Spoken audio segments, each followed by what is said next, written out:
Chapter 4.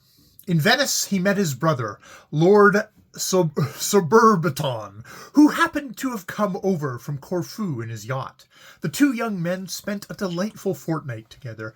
In the morning they rode on the Lido, or glided up and down the green canals in their long black gondola.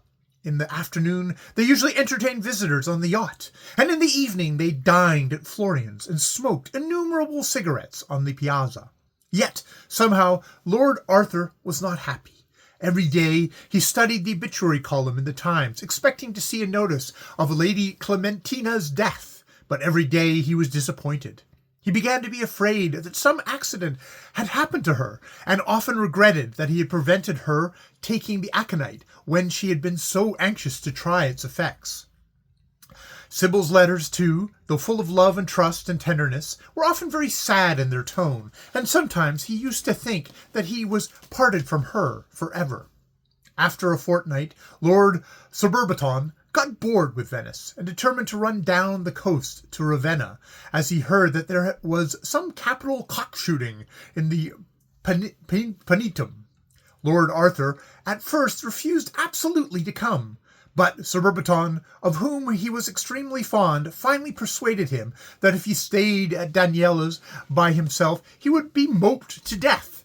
And on the morning of the 15th, they started, with a strong nor'easting wind blowing, and a rather choppy sea. The sport was excellent, and the free, open-air life brought the colour back to Lord Arthur's cheek. But about the 22nd, he became anxious about Lady Clementina, and in spite of Suburbiton's remonstrances, came back to Venice by train. As he stepped out of his gondola on the hotel steps, and the proprietor came forward to meet him with a sheaf of telegrams, Lord Arthur snatched them out of his hand and tore them open. Everything had been successful. Lady Clementina had died quite suddenly on the night of the 17th. His first thought was for Sybil, and he sent her off a telegram announcing his immediate return to London. He then ordered his valet to pack his things for the night mail, sent his gondoliers about 5 times their proper fare, and ran up to his sitting room with a light step and a buoyant heart. There he found 3 letters waiting for him. One was from Sybil herself, full of sympathy and condolence. The other was from his mother, and from Lady Clementina's solicitor. It seemed that the old lady had dined with the Duchess that very night, and had delighted everyone by her wit and esprit, but had gone home somewhat early, complaining of heartburn. In the morning she was found dead in her bed, having apparently suffered no pain.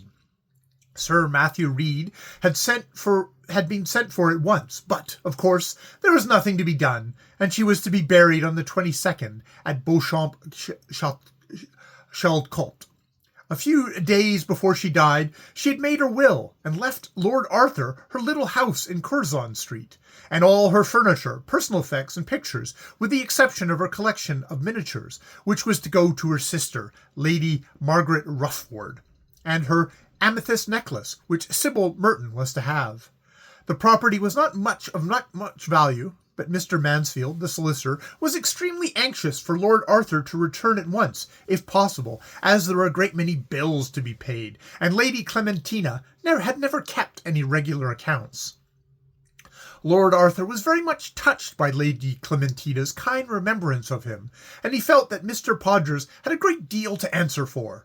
His love of Sybil, however, dominated every other emotion, and the conscience that he had done his duty gave him peace and comfort. When he arrived at Charing Cross, he felt perfectly happy. The Mertons received him very kindly. Sybil made him promise that he would never again allow anything to come between them, and the marriage was fixed for the 7th of June. Life seemed to him once more bright and beautiful, and all his old gladness came back to him again. One day, however, as he was going over the house in Curzon Street, in the company with Lady Clementina's solicitor and Sybil herself, burning packages of faded letters and turning out drawers of odd rubbish, the young girl suddenly gave a little cry of delight. "What have you found, Sybil?" said Lord Arthur, looking up from his work and smiling. This lovely little silver bonbonniere, Arthur. Isn't it quaint and Dutch? Do give it to me. I know amethyst won't become me till I am over 80. It was the box that held the aconite. Lord Arthur started, and a faint blush came into his cheek. He had almost entirely forgotten what he had done, and it seemed to him a curious coincidence that Sybil, for whose sake he had gone through all that terrible anxiety, should have been the first to remind him of it. Of course you can have it, Sybil. I gave it to poor Lady Clem myself.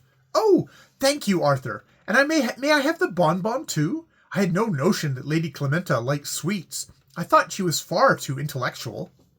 Lord Arthur grew deadly pale, and a horrible idea crossed his mind.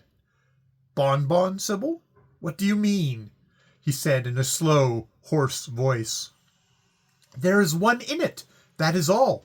It looks quite old and dusty, and I have not the slightest intention of eating it. What is the matter, Arthur? How white you look! Lord Arthur rushed across the room and seized the box. Inside it was the amber-colored capsule with its poison bubble. Lady Clementina had died of natural death after all. The shock of the discovery was almost too much for him. He flung the capsule into the fire and sank onto the sofa with a cry of despair. End of Chapter 4.